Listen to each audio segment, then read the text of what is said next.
यह वीडियो केवल सूचना देने के उद्देश्य से बनाया गया है। इसमें प्रस्तुत सभी समाचार, तथ्य और जानकारी विश्वसनीय स्रोतों पर आधारित है, लेकिन हम इसकी पूर्ण सत्यता की गारंटी नहीं देते। हमारा उद्देश्य किसी भी व्यक्ति, संस्था, समुदाय या सरकार को ठेस पहुंचाना नहीं है।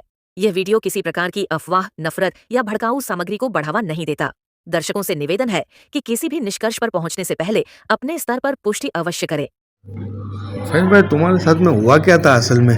रात को 1 बजे के शुमार पे मैं निकला था टोल नाके पे से, और एक ब्लैक कलर की स्कॉर्पियो बिना नंबर प्लेट की और एक वाइट कलर की गाड़ी थी छोटी, कोई 4 व्हीलर। वो दोनों मेरे पीछे आए तो मैं समझा कोई पुलिस वाले होंगे, तो मेरे को साइड में कराई तो मैंने रोकी। देखा तो बड़े बड़े हाथ में हथियार ने डंडे थे, तो मैं गाड़ी भगा के आगे गया तो स्कॉर्पियो वाले ने पीछे से ठोका और छोटी गाड़ी वाले ने आगे से ठोके। मेरी गाड़ी पलटी खिलाने के बाद मेरे को निकाल के अंदर से कांच फोड़ के हमारे को पहले डंडे से गोदे बहुत मारे, डंडे से और टामी से पेट में हर जगह पर गोदे मारे। उसके बाद निकाल के हमारे को बहुत बेरहमी से मारा, पछाड़ा, बहुत बेरहमी से मारा यूँ हमारे को।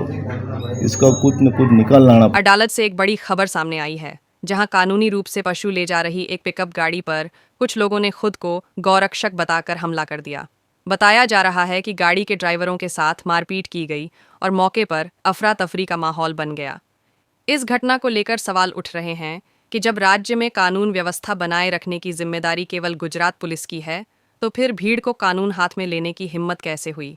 इस मामले में एसडीपीआई नेता इरशाद शेख ने संबंधित पीआई से बात कर दोषियों के खिलाफ तत्काल और कड़ी कार्रवाई की मांग की है। और एसडीपीआई नेता इरशाद शेख ने डीजीपी को भी लिखित में आवेदन दिया कि गौ रक्षा के नाम पर गुंडागर्दी करने वालों के खिलाफ तुरंत और सख्त कार्रवाई की जाए। उन्होंने कहा है कि कानून से ऊपर कोई नहीं है और निर्दोष लोगों पर हमला किसी भी सूरत में बर्दाश्त नहीं किया जाएगा। फिलहाल पुलिस मामले की जांच में जुटी है। देखना होगा कि आरोपियों पर कब तक सख्त कार्रवाई होती है। हेलो हेलो हाँ जी जी सर, હું એસડીપીઆઈ પાર્ટીથી મહામંત્રી ઇરશાદ શેખ વાત કરું છું, અમદાવાદથી। બોલો। સર, તમને એક રજૂઆત કરવાની હતી। મેં અત્યારે 2 દિવસ પહેલા આપણા ત્યાં અડાલજ પોલીસ સ્ટેશનની હદ વિસ્તારમાં એ પાલાની ગાડીને જે બનાવ બન્યું છે, હા, તો એમાં સાહેબ અત્યારે જે માણસોને માર્યું છે એમની કઈ એફઆઈઆર દાખલ થઈ છે?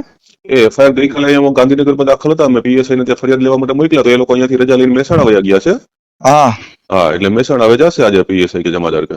બરાબર। એમાં શું છે સાહેબ, 2-3 વિડીયો મારા પાસે આવી છે જે લોકો, હા તમને હું વોટ્સઅપ કરું છું, પણ તમને એક રજૂઆત છે સાહેબ, નિષ્પક્ષ તપાસ કરજો જે માણસોને માર્યું છે, બરાબર, કે એમને સામે જે કાયદા રીતે આપણે થતું હોય કઈ વાંધો નહીં। મેં ગઈકાલે તો પીએસઆઈ ને જ કહ્યું, એમના વિરુદ્ધમાં તો ફરિયાદ દાખલ થઈ છે ને, આપણે જે માણસોને માર્યા છે એમના વિરુદ્ધમાં તો ફરિયાદ દાખલ કરી છે, એ તો મેં જોઈ છે, મારા પાસે આવી છે એફઆઈઆર। પણ એમ જે સામે જે લોકો માર્યું છે, જો જે ગાડીનો ડ્રાઈવર હતો અને જે ટૂંકમાં પાડા ભરેલા હતા એ ફરિયાદ દાખલ થઈ ગઈ છે। હવે તમારું કહેવું એમ છે કે જે ડ્રાઈવર ને ક્લીનર ને જે માર્યો છે એ બાબતની એફઆઈઆર લેવાઈ જશે, મારામારી રાયોટિંગ ની જે કઈ હશે। હા જી, તો હું તમને વિડીયો એવિડન્સ મોકલું છું, બરાબર, જે લોકો મારી રહ્યા છે, અને સ્કોર્પિયો જે ગાડી વિધાઉટ નંબર પ્લેટ વાળી જે ગાડી છે, સ્કોર્પિયો ગાડી વાળા તમે જે કહો છો, સ્કોર્પિયો ગાડી વાળાને અહીંયા કઈ લેવા દેવા નથી। પણ મારી વાત સાંભળો સાહેબ, મારા પાસે બેટા શું છે, આ ને ડિવાઈડર કુદાડ્યું। સ્કોર્પિયો વાળું 15 દિવસ પહેલા પોતાની નવી ગાડી લઈ અને અમદાવાદ થી મહેસાણા જતો હતો, આની ડિવાઈડર કુદાડ્યું એટલે એના સ્કોર્પિયો સાથે ભટકાણી। એટલે એ સ્કોર્પિયો જે નંબર પ્લેટ વગરની સ્કોર્પિયોની વાત છે એ નથી ગૌરક્ષક, નથી કઈ લેવા દેવા। જે સ્કોડા ગાડી છે એ લોકોએ મારામારી કરી છે, એ લોકો ગૌરક્ષકો વાળા નતા। એટલે સ્કોર્પિયો વાળું છે એ તો માન્યો કે ડ્રાઈવર મારી ગાડીમાં તમે ગાડી ભટકાડી એટલે એ એક શું કહેવાય કે એક આક્રોશમાં આવીને કદાચ 2-4 થપ્પડ એને મારી છે। પણ જે તમે ઈરાદાની વાત કરો છો એ અલગ ગાડી છે, બરાબર। એમાં શું છે, એ લોકો પાઇપને ધોકાથી માર, સ્કોર્પિયો વાળો કોઈ ગૌરક્ષક કે કાંઈ નથી, એ તો પોતાની પ્રાઇવેટ ગાડી લઈને જતો હતો ને આની ડિવાઈડર કુદાડી મારા પાસે જે છોકરાને માર્યું છે ને એમનો બયાન હું તમને મોકલું છું। પણ એમાં શું છે સાહેબ કે જો એ સ્કોર્પિયો ગાડી છે ને એમનો એ કહી રહ્યો છે, બરાબર। બીજી વસ્તુ એ છે કે આપણે જે માણસોને માર્યું છે એમને પાઇપના ધોકાથી જે લોકો મારી રહ્યા છે એમની વિડીયો પણ મારી પાસે છે, બિલકુલ મોકલી દેજો। તો તમે શું છે કે તપાસ કરો ને એમને કાયદેસર રીતે જે બી પણ કરો સાહેબ, ને? ઓકે, ચાલો, થેન્ક યુ। पीआई को फोन करके बोला कि आपने जो है ये ड्राइवरों के विरुद्ध के अंदर एफआईआर नोंद ली, लेकिन जिन लोगों को मारा है उसके विरुद्ध में आपने फरियाद क्यों दाखिल नहीं की? गुजरात के अंदर ये बार बार होता है और बहुत बढ़ता जा रहा है, इसको रोकना बहुत जरूरी है। ये नफरती संगठनों को, धार्मिक कट्टरपंथियों को नहीं रोका गया तो आने वाले समय के अंदर गुजरात पुलिस के लिए ही सबसे बड़ा चैलेंज यही बनेंगे। बताया जा रहा है कि गोरक्षा के नाम पर जिन्होंने गुंडागिरी की है उनके खिलाफ कोई एफआईआर दर्ज नहीं हुई है अभी तक। जी, कल रात को कल परसों के दिन का ये मामला है।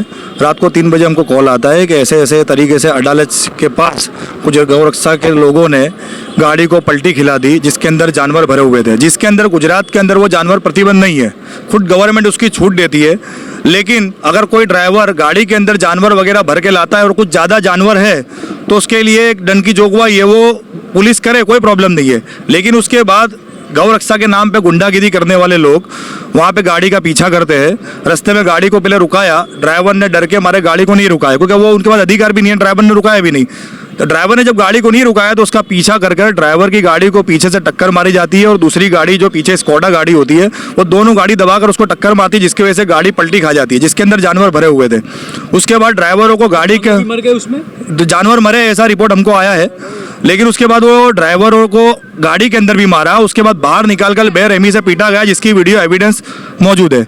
उसके बाद मैंने पीआई को फ़ोन किया, पीआई को फ़ोन करके बोला कि आपने जो है ये ड्राइवरों के विरुद्ध के अंदर एफआईआर नोंद ली, लेकिन जिन लोगों को मारा है उसके विरुद्ध में आपने फरियाद क्यों दाखिल नहीं की? तो पीआई ने यूँ कहा कि भाई हम लोगों को बोले इसके अंदर अभी तपास चालू है। हम बोले सिविल के अंदर गए, सिविल के अंदर स्टेटमेंट हमने ले लिया है, फिर वापस बोले दूसरी मरतबा हमको स्टेटमेंट लेना था दूसरा कुछ। उसके बाद वो लोग वापस वहाँ पर गए तो बोले उनको रजा मिल गई। और आज भी मैंने फिर से फ़ोन किया पीआई को, तो पीआई से बात की तो पीआई ने कहा कि मैं डीसा पीएसआई को पुलिस को भेज रहा हूँ उनका स्टेटमेंट लेने के लिए, लेकिन वहाँ पर पुलिस वालों ने अभी तक उनको पीआई ने भेजा नहीं है किसी को भी।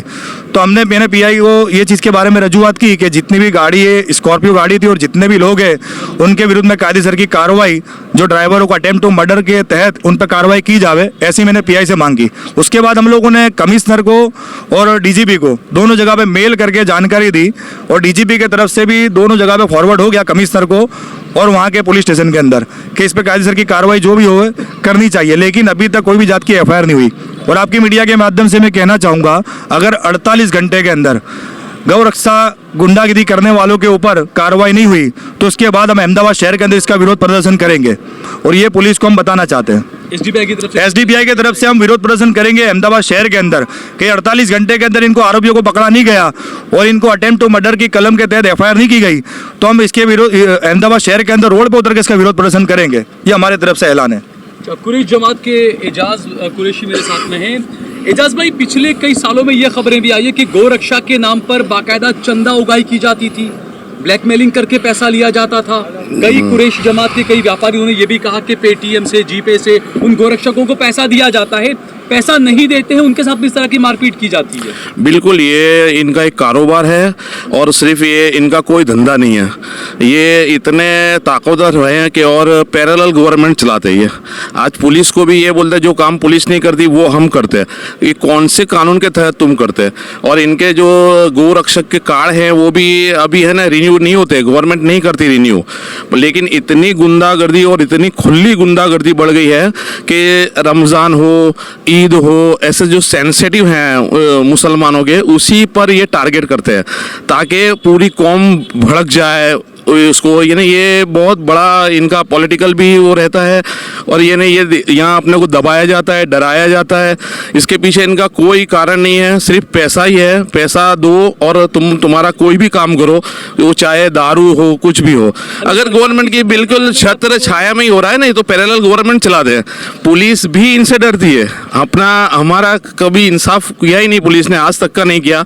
वरना लोग इनका जो टक्कर मारने का वजह क्या थी, आदमी मर सकते थे टक्कर से, क्या कैसे बचेंगे? उनको ऐसा कि ये बच कैसे गए, तो निकाल के बिल्कुल मारने की ही इनकी है कि भाई 2-4 को मार दिया जाए ताकि इनका डर बना रहे और ये डर फैलाकर अपना काम इनका चलता रहे ताकि और पैसे मिले। और इनका बहुत सम्मान होता है, इनके बजरंग दल का इसका बहुत सम्मान होता है। यही काम बताते हैं और उसमें देते हैं, सब न्यूज़ में देते हैं, हमने ये किया, हमने वो किया। ये कौन सी गो रक्षक की बात है कि तो गो की रक्षा करो ना, ये कहाँ पे वो है, तुम कानून खुद ले दियो ना। हाँ, गाय है ही नहीं कि तो हाँ बिल्कुल प्रतिबंधित है ही नहीं ये पशु, फिर ये तो घेटा बकरा को भी कहाँ छोड़ते ये। लेकिन ये देखने की ये है कि गुजरात के अंदर ये बार बार होता है और बहुत बढ़ता जा रहा है, इसको रोकना बहुत ज़रूरी है। इसलिए हम अब ये इस छेले उस पर आए हैं कि इसके खिलाफ हम आंदोलन चलाने के मूड में हैं और करना ही पड़ेगा। जैसे कि हमने कभी महाराष्ट्र में किया है, इसी तरह गुजरात में भी करना ज़रूरी हो गया है, इसके सिवा कोई चारा है नहीं। एसडीपीआई के अमीन मेरे साथ में मौजूद हैं। अमीन, मोदी जी का गुजरात है, ये गृह राज्य है, प्रधानमंत्री पिछली बार कुछ बयान उनके आए थे कि गोरक्षा के नाम पर गुंडागर्दी होती है, उनको माफ नहीं किया जाना चाहिए। क्या गुजरात के गृह मंत्री हर्ष संघवी मोदी को कुछ मानते नहीं है? लॉ एंड ऑर्डर की बिल्कुल धज्जियां उड़ गई, ऐसा लगता है।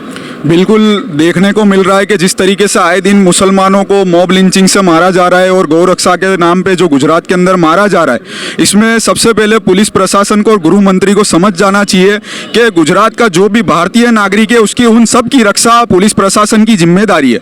जो पुलिस प्रशासन एक मामूली बात के ऊपर डीजे के मामले पर आपने देखा असारवा के अंदर दोनों तरफ कार्यवाही हुई और जो है मुस्लिम समाज के लड़कों पर तुरंत एफआईआर कर उनको अंदर डाला गया। ऐसे बहुत से गुजरात में किस्से है कि मुस्लिम समाज एक जरा सा भी कहीं वाक में मिलता है तो उनके ऊपर तुरंत कार्यवाही हो जाती है। और ये गौ रक्षा के नाम पर इनके वीडियो दिख रहे, ये मार रहे सरेआम जाहिर रोड पर, जाहिर जन जीवन जो है वो खोरवाया, लोग भय का माहौल वहां पर पैदा हुआ। तो यहाँ पर पुलिस प्रशासन ने एक्शन लेने में क्यों देर करी, ये एक बड़ा सवाल है। क्योंकि पुलिस प्रशासन की जिम्मेदारी है कि भारतीय नागरिक की सुरक्षा, उनकी रक्षा पूरी पाड़े। लोग घर से निकलते हैं तो पुलिस पर भरोसा है। आज पुलिस प्रशासन जिस तरीके से एफआईआर लेने में देर कर रही है, इसमें कहीं ना कहीं गुजरात पुलिस की छवि खराब हो रही है।